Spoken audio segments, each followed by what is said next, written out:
ప్రభుత్వం ద్వారా మీ సమస్యలని ఏ రకంగా నేను ప్రభుత్వం దృష్టికి తీసుకెళ్తాను, ఎటువంటి మొహమాటం లేకుండా ఇబ్బంది లేకుండా ఏమైనా సమస్యలు చెప్పగలుగుతారు. సమస్యలు ఏమంటే దొంగేశ్వర్ బంగారు దొంగేశ్వర్ అయినట్లే. అవినీతి ఆరోపణలు ఏమంటే పక్కన నుంచి మాట్లాడండి. ఆఫీసర్ల మీద ఎటువంటి కాంటాక్ట్ అయితే ఆఫీసర్ వ్యవస్థ చులకన అయిపోతే ప్రజల నమ్మకం కోల్పోతుంది. స్లాబ్ అయింది ఇప్పటి వరకు ఒక్కటి.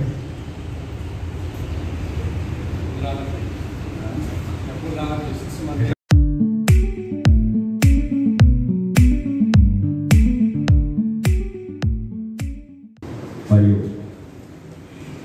స్థానిక ఎంఆర్ఓ గారు, ఎంపీడో గారు, స్థానిక సోదరుడు భరత్, మరి మిగతా అధికారులు, మిగతా నాయకులందరూ, మరియు నన్ను గౌరవనీయ ఎమ్మెల్యే అనే ఒక పదంతో ఈరోజు తెలంగాణ రాష్ట్ర వ్యాప్తంగా దేశవ్యాప్తంగా గుర్తింపచ్చినట్టు చేసిన నన్ను గెలిపించి నా గురించి ఆహర్నిశలు కష్టపడి వాళ్ళ చెవిటోడ్చి ఏ బంధం లేకున్నా, పేగు బంధం లేకున్నా, రక్త బంధం లేకున్నా ఏదో ఒక బంధం ఏర్పరచుకొని నన్ను ఒక అఖండమైన మెజార్టీతో గెలిపించిన ఈ ప్రాంత ప్రజలందరికీ మళ్ళొకసారి నమస్కారం చెప్తూ, ప్రభుత్వం అప్పు తెలపాలి. కానీ నిన్న 5,000 కోట్లు అప్పు చేసినాం రాష్ట్ర ప్రభుత్వం. అది 33 అయిన నాటికి 10 పైసలు బారాన కాడికి వెళ్ళగలరు. మీరు కూడా మేము కూడా మళ్ళీ కొడుకోడు మేము అన్న అందరూ తెలపాలి. ఇది కూడా మైండ్లో పెట్టుకొని ప్రభుత్వ పథకం ఏ రూపాయి వచ్చినా దుర్వినియోగం చేయకండి. అది అందరి మీద అప్పు తీసుకొస్తున్నాము, సద్వినియోగం చేసుకోండి. రేషన్ బియ్యం కావచ్చు, పొదుపు ఉంచుకోండి. అనవసరంగా ఇది అమ్మేసుకొని 20 రూపాయలకు అమ్మేసుకొని 40 రూపాయల బియ్యంని మళ్ళీ మీరు ఈ దుకాణం 50 రూపాయలకు అమ్ముకోవాలి. ఈ బియ్యంలో ఏమైనా తేడాలు ఉంటే రాళ్ళు ఉంటే మాకు ఎప్పటికీ మేము మాట్లాడతాం. బియ్యం తినాలి, సన్న బియ్యం చాలా బాగున్నాయని అంటున్నారు. ఒకవేళ మీకు ఎక్కడన్నా రాళ్ళు ఉన్నాయి, ఇంకేమైనా ఉన్నాయి, ఏదైనా మిక్సీ చేస్తున్నారంటే మాకు చెప్పండి. కొంతమంది ఏం చేస్తున్నారు, 40 రూపాయల బియ్యం 20 రూపాయలకు అమ్ముకుంటారు, మళ్ళీ దుకాణం 50 రూపాయలకు అమ్ముకుంటారు. ఏదైతే ప్రజల గురించి చేస్తున్నారు రేవంత్ రెడ్డి సొమ్ము, రాకేష్ రెడ్డి సొమ్ము కాదు. ప్రజలు గుర్తించాలి. మీ డబ్బులు మీకే వచ్చారు. ఉదాహరణ సన్న బియ్యం. మీరు రాజకీయ నాయకులు చెప్పింది తక్కువే, అధికారుల ద్వారా లేకపోతే 10 రూపాయల ఇన్ఫర్మేషన్ యాక్ట్ ద్వారా తెలుసుకోండి. ఇప్పుడు ఒక సన్న బియ్యం 6 కిలోలు మనిషికి అయితే 5 కిలోలు కేంద్ర ప్రభుత్వం ఇస్తుంది. కేంద్ర ప్రభుత్వం ఢిల్లీ 3, 1 కిలోనేమో రాష్ట్ర ప్రభుత్వం అంటే రేవంత్ రెడ్డి. ఆ కిలో బియ్యంలో కూడా మేము 16 రూపాయలు, కేంద్ర ప్రభుత్వం 16 రూపాయలు సబ్సిడీ ఇస్తుంది. 22 రూపాయలు మాత్రమే రాష్ట్ర ప్రభుత్వం ఆ 1 కిలోలో. ఇందిరమ్మ ఇల్లు కేంద్ర ప్రభుత్వ సహకారం, రాష్ట్ర ప్రభుత్వం కలిసి మేము 4,25,000 ఇళ్లకు డబ్బులు ఇస్తుంది కేంద్ర ప్రభుత్వం. రాజకీయ నాయకులకు అలవాటు అయిపోయింది, మేము ఇచ్చినాం మీది మీకే ఇస్తూ. కానీ దాన్ని సద్వినియోగం చేసుకోండి. ముఖ్యంగా ఎవరికి ఇవ్వాల్సినవి వాళ్ళకి ఇస్తున్నాం. రైతులకు ఇవ్వాల్సినవి రైతులకు ఇస్తున్నాం, పేదలకు ఇవ్వాల్సినవి పేదలకు ఇస్తున్నాం, విద్యార్థులకు ఇవ్వాల్సినవి విద్యార్థులకు ఇస్తున్నాం, ఆరోగ్యశ్రీ ఇవ్వాల్సిన వాళ్ళకి ఇస్తున్నాం. కానీ పేదలు ఒక్కటి ఆలోచించుకోండి. 1,05,00,000 రేషన్ కార్డ్స్ ఉన్నాయి తెలంగాణలో. మొత్తం ఎంటైర్ తెలంగాణలో 1,12,00,000 ఫ్యామిలీస్ ఉన్నాయి. 1,02,50,000 రేషన్ కార్డ్స్ ఉంటే మళ్ళా 3 లక్షల రేషన్ కార్డ్స్ ఇస్తున్నాం. 1,05,00,000 రేషన్ కార్డ్స్ ఇచ్చినాం. సుమారు 10 లక్షల మంది ప్రభుత్వ ఉద్యోగులు వాళ్ళకి రేషన్ కార్డ్స్ ఉంటాయి. అంటే తెలంగాణలో ఉన్న ప్రతి ఒక్కరికి రేషన్ కార్డ్స్ ఇచ్చేసి ఇక్కడ ఈ తెలంగాణలో దరిద్రులే తప్ప ధనవంతులు చేసుకోండి. మర్సిడెస్ కార్డు తిరిగినోడికి రేషన్ కార్డు ఇచ్చినాం, సంత హెలికాప్టర్ నోటికి రేషన్ కార్డు ఇచ్చినాం, బంగారం దుకాణం నోటికి రేషన్ కార్డు ఇచ్చినాం, ఫంక్షన్ హాల్ నోటికి రేషన్ కార్డు ఇచ్చినాం. 3,35,00,000 మంది సన్న బియ్యం తింటారు ఎవరైనా. గవర్నమెంట్ ఉద్యోగులతోనేమో మొత్తం కలిపితే 3,50,00,000 లక్షల మంది సన్న బియ్యం తెల్ల బియ్యం.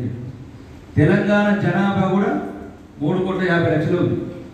నేను, కేసీఆర్, రేవంత్ రెడ్డి అందరం కూడా అదే బియ్యం బిచ్చగాలి. ఇది తెలంగాణలో అవకతవకల గల ఒక రాష్ట్ర ప్రభుత్వం. ఇది ఒకరి పాపం. ఇప్పుడున్న ప్రభుత్వం పాపం కాదు, ఒకడొకటి పాపం చేసుకుంటా పోయి ఏది అని ఇప్పుడు భరత్ అన్నట్టు ఇప్పుడు లావు కూడా వస్తున్నాడు, అడ్డమత్తున్నాడు, సన్నమ్మడికి తప్ప. దేని వల్ల వచ్చింది ప్రమాదం? ఈ రేషన్ కార్డు ఉన్నోడికి పోయింది, లేనోడికి పోయింది, కోటీశ్వర్లకు పోయింది, బిలియనీర్లకు పోయింది. నినాక మొన్న 600 బియ్యం పట్టుకుని నాకు ఫోన్ చేస్తాను, కలెక్టర్ ఫోన్ చేసినా పట్టుకున్నారు. మళ్ళీ 2 రోజులు ఫోన్ చేస్తున్నాను, మళ్ళీ 3 రోజులు ఫోన్ చేస్తున్నాను. నేను చెప్పి గవర్నమెంట్ అమ్ముకోమన్నది కదా, వాళ్ళు ఏం చేస్తారని నేను ఇప్పుడు మేమే అమ్ముకోమంటున్నాం. బియ్యం అవసరం ఉన్నట్టు కార్డు ఇస్తుంది. ఇప్పుడు నాకు బియ్యం కార్డు ఇచ్చినాక నేను ఏం చేస్తాను? నేను నా భార్య 100 రూపాయలు 200 రూపాయలు తెచ్చుకుంటాం, మరి డబ్బులు కాబట్టి డబ్బున్న 2 కోట్ల మందికి రేషన్ కార్డు ఇచ్చాడు. ఆ నమ్మకోక ఏం చేస్తాడు? అధికారులు, రాజకీయ నాయకులు 5 సంవత్సరాలే ఉంటారు. వీళ్ళు 35 సంవత్సరాల నుంచి అధికారులు చేసిన తప్పు వల్ల తెలంగాణ తల్లి భారం మోపుతుంది.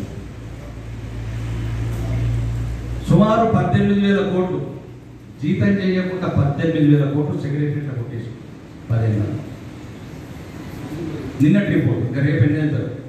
ఈ 10 ఏళ్ళ నుంచి 18,000 కోట్లు జీతం చేయలేదు, ఆధార్ వేసుకున్నారు, దొంగ ఆధార్ వేసుకొని 18,000 కోట్లు కొట్టేసారు. అలా నాయకులు ఎంత తిన్నారు, అధికారులు ఎంత తిన్నారు, సెక్రటరీలు ఎంత తిన్నారు. కానీ పేదోడికి ఎంత రేషన్ కార్డు మా దగ్గర డబ్బులు, విద్యార్థులకు ఉద్యోగాలు ఇవ్వడానికి మా దగ్గర డబ్బులు, పెన్షన్ రిటైర్ అయిన వాళ్ళకు బెనిఫిట్స్ మా దగ్గర డబ్బులు, అన్నారం చిరుపుల రోడ్ వేసేవాడి మీద డబ్బులు, మారంపల్లి స్కూల్లో బాత్రూమ్ కట్టమని మా దగ్గర డబ్బులు, తండ్రిలో బాత్రూమ్ కట్టుకోవడానికి డబ్బులు ఇద్దామని డబ్బులు. కానీ 1000 కోట్లు తింటున్నారు అవినీతితో. కాబట్టి ప్రజలు కూడా ఒకసారి ఆలోచించాలి. మీరు ఆలోచించకపోతే మీ పిల్లలకైనా నేర్పండి. స్టూడెంట్స్ సంవత్సరానికి 36 లక్షల జీతాలు, 14 లక్షల ఖర్చు, 50 లక్షలు పెడుతున్నాం మారంపేట స్కూల్ మీద. 18 మంది పిల్లలు, వాళ్ళని తీసుకుపోయి నందిపేట ప్రైవేట్ స్కూల్ వేసామనుకో, మాకు 5 లక్షల ఖర్చు. ఎవరు ఎందుకు ఎవరికి చెప్పాలని ఇబ్బంది అవుతుంది. మనం చెప్పినట్లు ఈ హోటల్లో పక్క హోటల్లో పోయి తిన్నాడు, ఈ హోటల్ పెట్టుకొని పక్క హోటల్లో తింటే ఈ హోటల్ కూడా ప్రభుత్వ వ్యవస్థలన్నీ కుప్పకూలిపోయాయి. కాబట్టి ప్రజలకు అందరికీ చెప్తారు, రాజకీయాలు పక్కన పెట్టండి, కులాలు పక్కన పెట్టండి, మతాలు పక్కన పెట్టండి. ఫస్ట్ ప్రశ్నించడం నేర్చుకోండి. నేనేదో ఊరుకోతో కామంటుంది, నాకు పెన్షన్ రాలేదయ్యా, ఎస్సీ వాళ్ళు పక్కనే 4 అంతస్తుల మేడ చూపిస్తుందా, ముగ్గురికి వచ్చినాయి. మరి ఎట్లా అన్నీ మీరు ఊరు వాళ్ళు అడుగుతలేరు, మాకు ఏం కావాలా, ఏ ఇల్లు కావాలా, 10 ఏళ్ళ డబ్బులు లేదు. కానీ కట్టిద్దామంటే వాళ్ళు వస్తలేదు, సాంక్షన్ చేస్తే వాళ్ళు వస్తలేదు, 5 లక్షలు ఇస్తామంటే వాళ్ళు వస్తలేదు. మరి ఇంకేం ఇస్తుంది ప్రభుత్వం? 293 మండలానికి ఇస్తే 122 మంది గ్రౌండ్ మార్కింగ్ చేసుకున్నారు. బేస్మెంట్ లెవెల్ 101 మంది, రూప్ లెవెల్ 44 మంది, స్లాబ్ లెవెల్ 14 మంది, ఫినిష్ లెవెల్ 1. 10 ఏళ్ళ నుంచి ఇల్లు లేవు సారు అని నచ్చిన రాజకీయ నాయకులన్న బతకాలి. ఈరోజు వచ్చి సాక్ష్యం చెప్తే కట్టుకుంటూ లేడు. ప్రజలు కూడా ఒకసారి ఆలోచించుకోండి. ప్రభుత్వం ఎన్నో పరిమితులు ఉంటాయి. 5 లక్షల రూపాయలు, 5 లక్షల రూపాయలు కూడా ఎక్కడికి తేవాలా? మీ మీద, మీ పిల్లల మీద అప్పు తీసుకొని చెప్తున్నాం తప్ప, రేవంత్ రెడ్డి ఇంట్లోకి వెళ్ళి నాయకులకి ఇస్తే 5 లక్షలు, 5 లక్షలు వచ్చినాయి. 1 లక్ష ఎన్నో 10, 20 పక్క కలుపుకొని పెట్టుకోండి. మళ్ళీ ఎప్పుడు వస్తారు? కొందరు రకరకాలు చెప్తున్నారు, అవంతా దాన్ని సాధ్యం కాదు. నువ్వు పోతే మళ్ళీ డబ్బులు రావు. మేము అక్కడ కొట్లాడి ఇంకొక 15 మంది నీళ్ళు ఎక్కువ తీసుకొచ్చాం. అన్ని మీ ప్రాంత ప్రజలు కూడా రేపు అవసరం వచ్చిన రోజు నెక్స్ట్ ఇయర్ స్టార్ట్ చేస్తున్నారు సుమారు 3,000 కోట్లు. బోధన నుంచి అక్కడ వరకు ఎట్లా గంగ ఉందో అక్కడ ఆ టైంలో కేటాయిస్తారు 3,000 కోట్లు. మీరందరూ సహకరిస్తే మొత్తం 12-15 దరిద్రం పోతుంది, పర్మనెంట్గా టూరిజం అవుతుంది. రెండోది కూడా 2 కోట్లు ఇచ్చారు, 30 కోట్లు అడుగుతున్నాం. ఏది ఆ రోజు అసెంబ్లీలో మాట్లాడాము, మా దగ్గర చిన్నయానము గాదిపల్లి మంచి ప్రాంతం ఉన్నది అధ్యక్ష, నెమ్మలు జింకలు తిరుగుతాయంటే ఒక 2 కోట్లు ఇచ్చారు. 2 కోట్లతో నేను కాదు, మహబూబ్నగర్లో 100 కోట్లు తీసుకుపోయారు. మాకు కూడా ఒక 50 కోట్లు కావాలనుకున్నాం. కాబట్టి ఇవన్నీ మీ ప్రజలకు తెలిసిన రాజకీయాలు పక్కన మాట్లాడండి. ఎలక్షన్ వచ్చినప్పుడు మీకు న్యాయం ధర్మం వచ్చినట్టు ఓటేసుకోండి. మేమేమి మాకు ఓటేయమండి. ఆ రోజున రాజకీయాలలో ఏం జరుగుతుంది, ఏముంటుంది, మీకు నచ్చిన కోటి న్యాయం ధర్మం మీ గురించి ఎవరున్నాడు, మీ గురించి ఎవరు పోరాడండి, అది ఓట్ల నాటకం పక్కన పెట్టండి. కానీ మీ వాటాల గురించి అభివృద్ధి గురించి అడగడం నేర్చుకోండి. రాజకీయ నాయకుల్ని అధికారులని ఈ రకంగా ప్రజలకు కూడా చెప్తున్నారు. తెలివైన ప్రజలు ఎట్లా ఉన్నారు, అలా జీవితాలు పేదరికం వల్ల కూర్చోళ్ళ చిన్న చిన్న ఇళ్ళల్లో గడిచిపోతున్నారు. తెలివైన వాడు సమాజం గురించి ప్రశ్నించండి, తెలివైన వాడు సమాజం గురించి పోరాటం నేర్చుకోండి. నిజామాబాద్ జిల్లా పెద్దలు కావచ్చు, ఇన్ఛార్జ్ మంత్రి కావచ్చు, దయచేసి రాజకీయాల ఎన్నికల రంగం వేరు. ఈరోజు నందిపేట హాస్పిటల్ ఆపేది, మాగ్నూర్ హాస్పిటల్ ఆపేది, ఎన్ని ఆపుతారు? ఎవరి సొమ్ము, ఎందుకు మీకు ఇంత బాధ? మనం అందరం ఒకటవుదాం, కాంగ్రెస్ బీఆర్ఎస్ బీజేపీ ఒకటవుదాం, పోదాం ముఖ్యమంత్రి దగ్గరికి.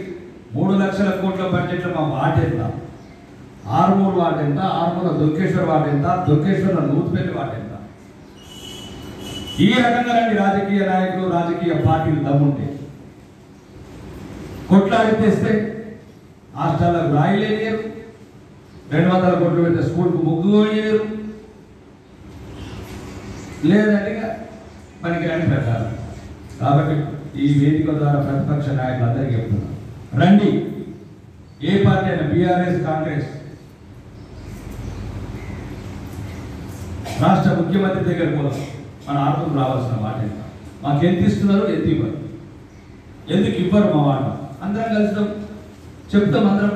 నేనే చెప్తే ఎలక్షన్లో పలానా కాంగ్రెస్ అతను నాతో నచ్చేడు, పలానా బీఆర్ఎస్ అతను నాతో నచ్చేడు, ఇక ముగ్గురం కలిసిపోయినాం, 300 కోట్లు తీసుకొచ్చినాం. ఉన్నదానికి ముగ్గు వేయరు. ఇప్పుడు ఇంజనీరింగ్ కాలేజ్ అడిగిన మార్పుల స్టేడియం అడిగిన దాన్ని పట్టించుకోరు. కాబట్టి ఈ వేదిక ద్వారా కాంగ్రెస్ నాయకులకు, బీఆర్ఎస్ నాయకులకు, మిగతా కమ్యూనిస్ట్ కావచ్చు, ముఖ్యంగా కాంగ్రెస్ నాయకులు, ఒకవేళ రాష్ట్ర ప్రభుత్వంలో మీ పార్టీ అధికారంలో ఉంది కాబట్టి రండి. పొద్దుగల తాళాలో కూర్చుంటాడు, ఇల్లులలో కూర్చుంటాడు, సాయంత్రం బయటలో కూర్చుంటాడు, ఇంకొకటి లేదు ఆకులాడుకుంటూ సగం పంచాయతీ ఎప్పుడు పక్కన పెట్టండి. ఊరుకు ఏది మంచి జరుగుతుంది. మీకు కడుపు నొత్తే ఓడు దాకుండా కలుగుతాడు, మీకు కాళ్ళు నొత్తే ఓడు ఎంఆర్ ఆఫీస్ కలుగుతాడు, మీకు కన్నీరు వస్తే ఓడు దొరుకుతాడు, మీ బిడ్డల స్కూళ్ళలో మంచి వసతులు ఎవరు చేస్తాడు. మీరంటే ఇష్టపడే, మీ గురించి కష్టపడే నాయకుడిని ఎన్నుకోండి. మీరు నిర్ణయించుకోండి, పార్టీ ఏదని మీరు నిర్ణయించుకోండి.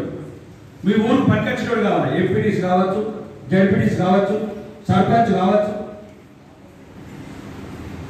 ఆడకట్టు ఉన్నాడు, ఆడకట్టు మా కులపురం పదాలు పని ఊరికి ఏది మంచి చెప్తాడు వాళ్ళు ఎన్నుకోండి. మళ్ళీ నేను మనం తీసుకొచ్చిన కాళ్ళ పెట్టిన కాళ్ళు పెట్టాడు కూర్చోడు. ఒక దేశం, ఒక ధర్మం, ప్రజలు, విద్యార్థులు, రైతులు, మహిళలు ఒక అవగాహన ఉన్నారు మనం ఏం చేయాలి సమాజంలో. కాబట్టి మీ అందరికీ మళ్ళొక్కసారి ఈ అవకాశం ఇచ్చిన మీ అందరికీ ధన్యవాదాలు తెలుపుతూ, ఇంకోటి షాద్ ముబారక్ ఒకటి ఉందా ఇది చెప్తున్నా. ఈ చెక్కులు కూడా దయచేసి